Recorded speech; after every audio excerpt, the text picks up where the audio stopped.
खुद भी तो मतलब केस करती हैं, ओपीडी भी करती हैं, फिर ऑपरेशन। बहुत टफ़ ड्यूटी जाती है।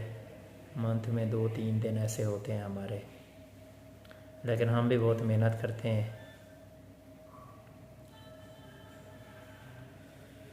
बस आप लोग सपोर्ट करें मेरे चैनल को, ठीक है। ऐसे धक्का लगाएं, ऐसे ज़ोर से, ठीक है। 1000 चलो बंदा तो पूरा करें, 1000 सब्सक्राइबर तो पूरा हो ना कम अज़ कम। अब ये पता नहीं कब होगा। मैं तकरीबन 3 साल से तो वीडियो बना रहा हूँ। अब तो मैं डेली बनाता हूँ। हमारा जो मेडिकल डिपार्टमेंट है ना, हम ड्यूटी पे आते हुए ये सोचते हैं कि हाँ जी हम जा रहे हैं, कितने पेशेंट होंगे और हमें कितना ड्यूटी एक्सटेंड करनी पड़ेगी, हमें क्या क्या चीज़ ज़रूरत